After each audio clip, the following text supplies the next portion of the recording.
I've been thinking about the relationship between these two terms, emergence and expression. Obviously they're very different terms and they're used in different ways in different contexts, but in one or two things that I've written, I've kind of unthinkingly used them interchangeably, just to mean kind of coming into being or something like that. An idea has emerged, or an idea has been expressed, as if these things are kind of interchangeable. But I think they're really not interchangeable.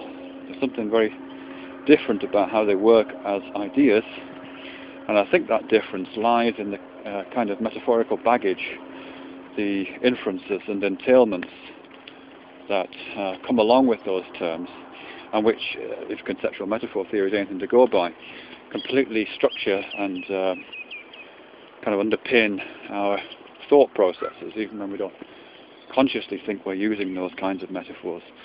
We are. So I'm just trying to think about what those differences are in terms of those two words, expression and emergence.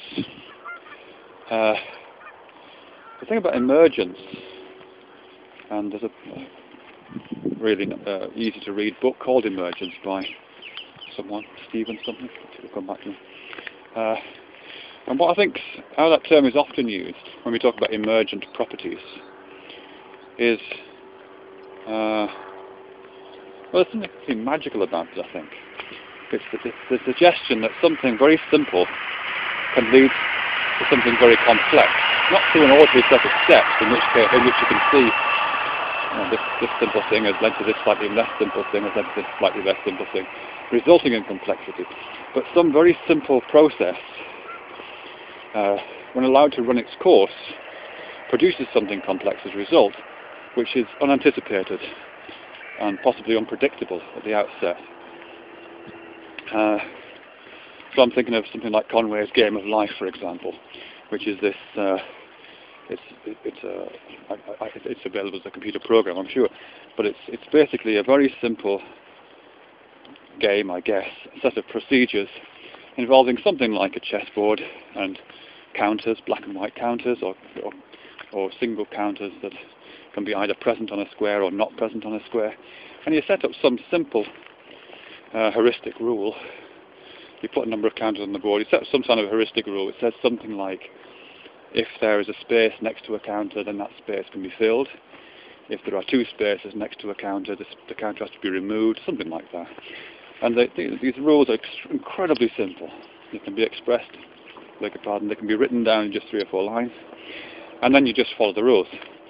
But what's odd about that is that even though the rules themselves are very simple, and the organisation of the environment, this little chessboard, is very simple, the kind of actions, the patterns that are formed, can be incredibly complex and unpredictable. I really don't have the time to try and explain that, really, or probably the capacity. But there's lots on the web about it. It's Conway's Game of Life, and the patterns that emerge from that are, as I say, complex and unpredictable. And it seems to me what's happening there is, or at least how we think about what's happening there, is it's an emergent property in the sense that something very complex is coming out of something very simple, like a rabbit comes out of a hat. It's that kind of a simplicity. You've got this kind of container, which is this set of simple rules, and you just set the container into motion somehow, and as if by magic, this really complex rabbit pops out of it. And you can't go into the container to see how it's doing that. You can't explain how the container is doing that.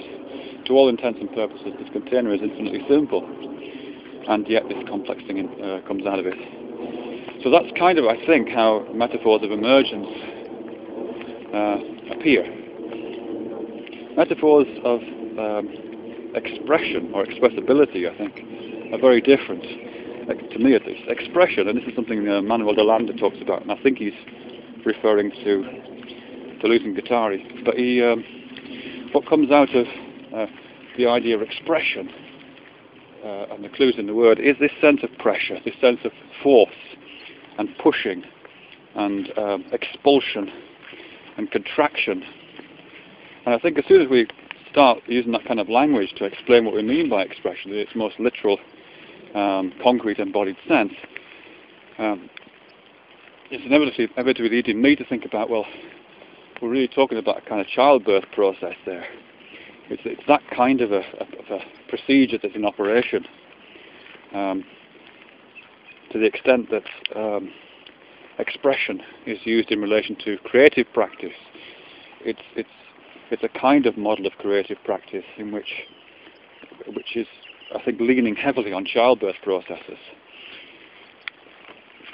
And one thing you can say about the miracle of childbirth is that it's not something complex coming out of something simple, which emergence certainly suggests. There is no trick-top hat in childbirth.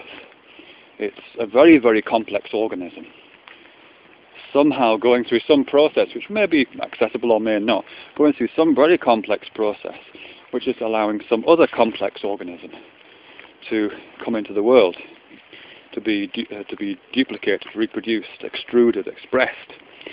So I just think there's a huge difference. So when I've used those two terms synonymously in anything I've written or said, it's incorrect, I think. I'm eliding things that shouldn't really be elided. I'm eliding all this complex architecture of inference and entailment to do with those metaphors. Sometimes it is, I think, absolutely appropriate to use terms like emergence. But when we do use that term, we're really talking about something complex coming out of something simple. When we're using words like expression, we're talking about something complex producing something else complex, I think. And it's raining.